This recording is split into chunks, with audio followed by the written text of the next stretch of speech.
కన్నీరు తుడిచేటువంటి నాయకుడిని ప్రజలు కోరుకుంటారు తప్పించి ప్రజలకు కన్నీళ్లు పెట్టించేటువంటి నాయకుడిని కోరుకోరు అనేటువంటి విషయము టిఆర్ఎస్ నాయకులకు అర్థం అవ్వాల్సినటువంటి అవసరం ఉన్నది.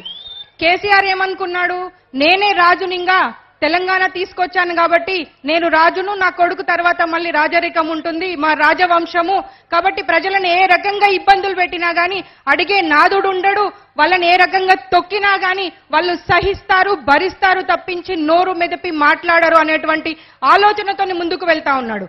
ఎందుకంటే 2 బెడ్రూమ్ల ఇల్లు మీరు అడిగినప్పుడు 5 లక్షల రూపాయలు ఇచ్చి ఒక ఇల్లు కట్టించే అటువంటి పరిస్థితి ఖజానాలలో డబ్బులు లేవు గానీ బుల్లెట్ ప్రూఫ్ హౌసెస్ 3 ఇండ్లు కట్టుకొని ఆ 3 ఇండ్లలో రాజరికాన్ని ఏర్పరచుకున్నటువంటి ఈ కేసీఆర్ గారిని నిలదీయాల్సినటువంటి అవసరం ఎంతగానో ఉందని చెప్పి మీ అందరినీ నేను కోరుకుంటున్నాను.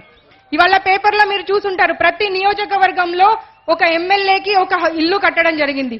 ఏం అవసరం ఉంది అసలు? వాళ్ళకు పార్టీ ఆఫీస్ గురించి అంత డబ్బు పెట్టి ఖర్చు పెట్టి కట్టాల్సిన అవసరం ఉందా?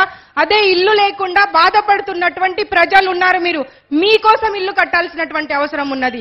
రైతులందరూ రోడ్డునెక్కుతున్నారు, ఆత్మహత్యలు చేసుకుంటున్నారు, వారిని పలకరించేటువంటి సమయం లేదు వీళ్లకు.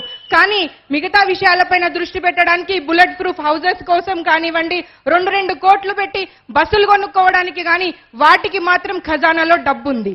కాంగ్రెస్ పార్టీ ఎప్పుడైనా కానీ ప్రజల గురించి ఆలోచించి ప్రజలకు ఏం చేస్తే వాళ్ళ కంటతడి పెట్టకుండా ఉంటారనేటువంటి ఆలోచన చేస్తాము. అందులో భాగంగానే ఉపాధి హామీ పథకాన్ని తీసుకొచ్చాం.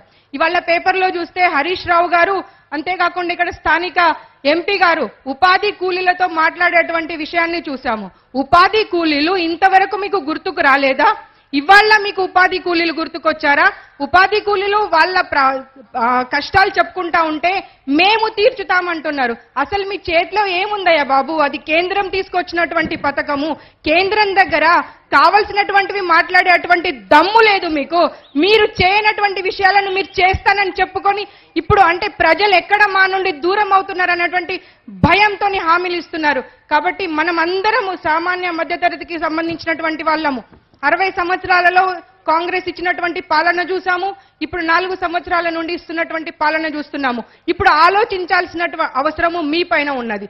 మేము మీ తరఫున మీ కష్టాలను చూడడానికి, మీ కన్నీళ్లు తుడచడానికి ఇక్కడికి వస్తున్నాము. మీ కన్నీళ్లు తుడచడానికి వస్తున్నాం. కానీ ఓటు అనేటువంటి హస్రం మీ చేతిలో ఉంది.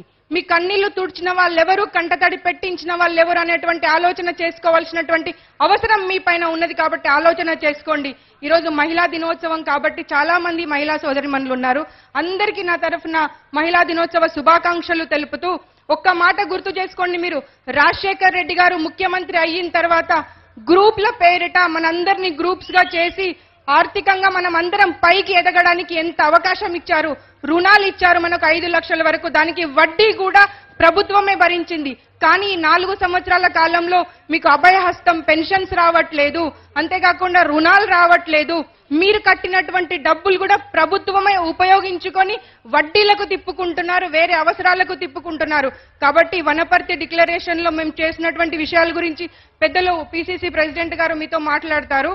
కాబట్టి మనం చెప్పేది ఒకటే, మనమంతా బీసీలము. మనను ఏ రకంగా ఈ రాజరిక పాలన కింద నా కాళ్ళ కింద నలపాలని చూస్తున్నారో వాళ్ళను గద్దెదించాల్సినటువంటి అవసరం ఉంది. కాబట్టి కాంగ్రెస్ పార్టీ ఎప్పటికీ మీ వెన్నంటే ఉంటుంది. ఇక్కడికి వచ్చినటువంటి నాయకులందరూ. ఏంటండి వీడియో నచ్చిందా? అయితే ఓ లైక్ వేసుకోండి, లేదంటే ఓ కామెంట్ చేయండి. ఎప్పటికప్పుడు మా వీడియోస్ చూడాలంటే సబ్స్క్రైబ్ చేసుకోండి.